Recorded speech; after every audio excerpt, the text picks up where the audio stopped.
Hello, आप सबका मेरे चैनल स्पीडिंग ला ज्ञान में स्वागत और अभिनंदन है। मैं आज आपको भारतीय नागरिक सुरक्षा संहिता 2023 के कुछ इंपॉर्टेंट क्वेश्चन सॉल्व कराने जा रही हूँ। जैसा कि आपको पता है कि सितंबर की सेकेंड वीक में आपकी जो है एपीओ यूपी एपीओ की वैकेंसी आ रही है 210 सीटों के लिए। और आपको पता है कि सिलेबस चेंज हो चुका है। अब जो है दंड प्रक्रिया संहिता सीआरपीसी की जगह आपको बीएनएसएस भारतीय नागरिक सुरक्षा संहिता 2023 आएगा। तो प्री के लिए ये सारे क्वेश्चन बहुत ही इंपॉर्टेंट है। आप मेरी प्लीज वीडियो लास्ट तक देख लीजिएगा। अगर अच्छा लगता है तो लाइक करिए, सब्सक्राइब करिए, कमेंट करिए, शेयर करिए, साथ ही बेल आइकन दबा दीजिए ताकि कोई भी नोटिफिकेशन आपको तुरंत मिल जाए। इसके साथ ही साथ मैं आपको मेंस का भी क्वेश्चन कराऊंगी, तो आप प्लीज मेरे साथ बने रहिए। आगे देखिए क्वेश्चन क्या है कि यदि कोई व्यक्ति अपराध करके संपत्ति अर्जित करता है, वहां अन्वेषण अधिकारी, पुलिस अधीक्षक या पुलिस आयुक्त के अनुमोदन से ऐसी संपत्ति की कुर्की के लिए आवेदन कर सकता है। क्या कह रहा है कि अगर कोई व्यक्ति अपराध करके संपत्ति अर्जित करता है, वहां अन्वेषण अधिकारी, पुलिस अधीक्षक या पुलिस आयुक्त के अनुमोदन से ऐसी संपत्ति को कुर्की के लिए आवेदन दे सकता है। ए ऑप्शन है कि अपराध के संज्ञान करने वाले न्यायालय या मजिस्ट्रेट को। बी है कि अपराध के सुपुर्द करने वाले न्यायालय या मजिस्ट्रेट को। सी है ए या बी दोनों को, ए या बी को।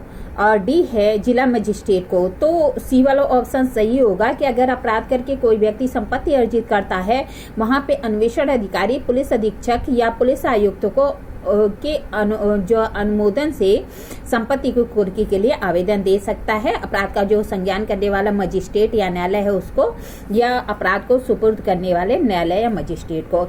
आगे क्वेश्चन है कि संहिता की धारा 107 के अधीन अपराध के आगम को कुर्क करने के लिए न्यायालय नोटिस जारी करेगा। क्या कह रहा है कि जो बीएनएसएस है उसकी धारा 107 के अधीन अपराध के आगम को कुर्क करने के लिए न्यायालय नोटिस जारी करेगा। ए ऑप्शन है 10 दिन की, बी ऑप्शन है 15 दिन की, सी ऑप्शन है 30 दिन की और डी ऑप्शन है 45 दिन की। तो बी वाला ऑप्शन सही होगा कि 15 दिन की नोटिस जारी करेगा। फिर आगे क्वेश्चन है अपराध के आगम को न्यायालय कुर्क करने का आदेश दे सकता है। क्या कह रहा है? अपराध के आगम को न्यायालय कुर्क करने का आदेश दे सकता है। ए ऑप्शन है 107 की उपधारा 3 के अंतर्गत, बी ऑप्शन है 107 की उपधारा 4 के अंतर्गत, सी ऑप्शन है 104 की उपधारा 5 के अंतर्गत, डी ऑप्शन है 107 की उपधारा 6 के अंतर्गत। अर्थात ए कह रहा है कि 107 की उपधारा 3 है, बी है 107 की उपधारा 4, सी है 107 की उपधारा 5 और डी है 107 की उपधारा 6 के अंतर्गत। तो 107 की उपधारा 4 के अंतर्गत जो है अपराध की जो है बी वाला ऑप्शन सही होगा कि अपराध के आगम को न्यायालय कुर्की करने का आदेश दे सकता है। आगे क्वेश्चन है कि न्यायालय या मजिस्ट्रेट अपराध के आगम को जो है प्रोसिट ऑफ द क्राइम को जो पीड़ित व्यक्ति के बीच अनुपातिक वितरण करने का आदेश किसे देगा। क्या कह रहा है कि जो अपराध का आगम है उसके लिए न्यायालय या मजिस्ट्रेट जो विक्टिम है उसके बीच अनुपातिक वितरण के लिए आदेश किसको देगा। ए है ऑप्शन तहसीलदार को, बी है जिला मजिस्ट्रेट को, सी है अन्वेषण अधिकारी को, डी है राज्य सरकार को। तो जिला मजिस्ट्रेट जो डीएम है उसको आदेश देगा कि जो अपराध का पीड़ित है उसको जो है अनुपातिक रूप से जो है अपराध के जो आगम है उसको वितरित कर दिया जाए। जिला मजिस्ट्रेट अपराध के आगम का वितरण आदेश की प्राप्ति के कितने दिन के भीतर स्वयं करेगा या अधीनस्थ जो है अधिकारी से कराएगा। क्या कह रहा है कि जो डीएम है वह अपराध के आगम का वितरण आदेश की प्राप्ति के कितने दिन के भीतर करेगा या अधीनस्थ जो अधिकारी है उससे करवाएगा। ए ऑप्शन है 30 दिन, बी है 45 दिन, सी है 60 दिन और डी है 90 दिन। तो 60 दिन बी वाला ऑप्शन सी वाला ऑप्शन सही होगा कि 60 दिन के भीतर या तो स्वयं या अपने अधीनस्थ अधिकारी से अपराध के आगम के वितरण करेगा या करवाएगा। फिर आगे क्वेश्चन है कि निम्नलिखित कथनों में सत्य कथन है।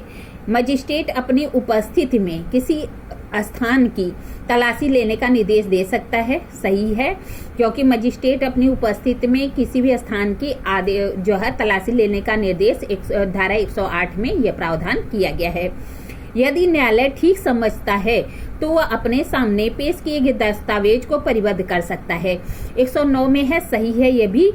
धारा 110 बंदी प्रत्यक्षीकरण के समान ही, ये भी सही है। अर्थात डी वाला ऑप्शन सही होगा कि जो है ए वाला ऑप्शन सही है। धारा 108 में यह प्रावधान किया गया है कि मजिस्ट्रेट अपनी उपस्थिति में किसी स्थान की तलाशी लेने का निर्देश दे सकता है।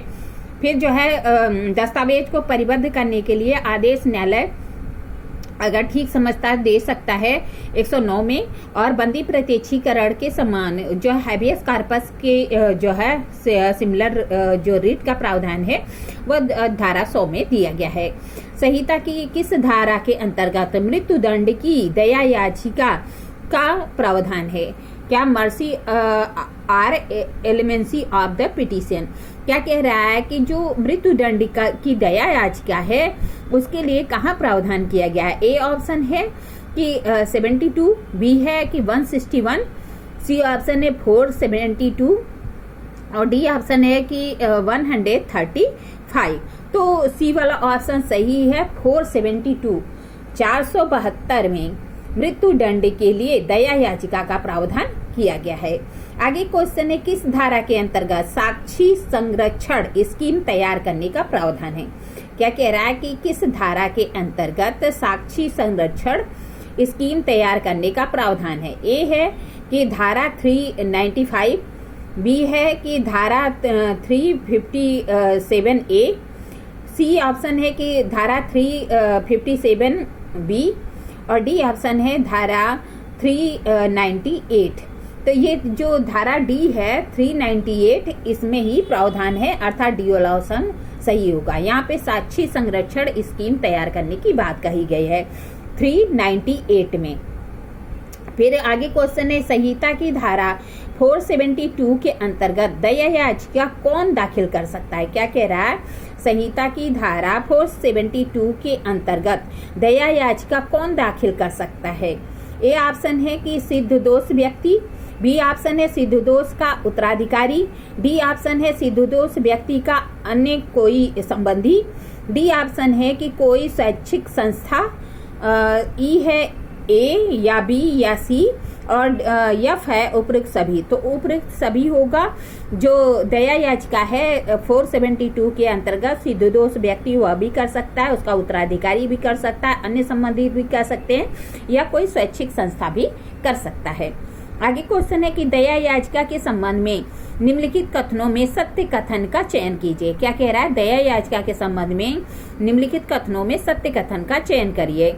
दया याचिका पहले राज्यपाल को दी जाएगी। दया याचिका राज्यपाल या राष्ट्रपति किसी को भी दी जा सकती है। दया याचिका राज्यपाल को नहीं दी जा सकती है और जो है डी ऑप्शन है उपरोक्त में से कोई नहीं। तो ए वाला ऑप्शन सही होगा कि दया याचिका सबसे पहले किसको दी जाती है? तो राज्यपाल को दी जाती है। सबसे पहले दया याचिका राज्यपाल को दी जाती है। आगे क्वेश्चन है,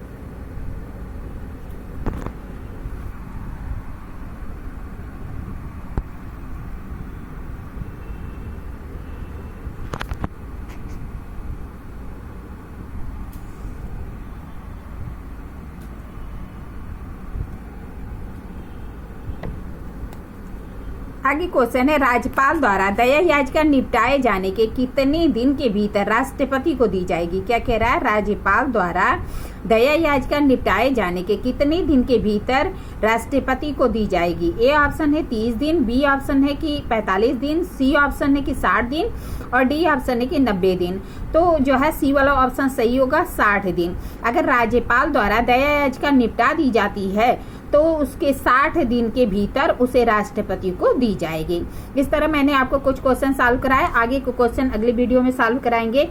अगर आपको ये वीडियो अच्छी लगती प्लीज़ लाइक करिए, सब्सक्राइब करिए, कमेंट करिए, शेयर करिए, साथ ही बेल आइकन दबा दीजिए ताकि कोई भी नोटिफिकेशन आपको तुरंत ही मिल जाए। ठीक है, धन्यवाद, थैंक यू।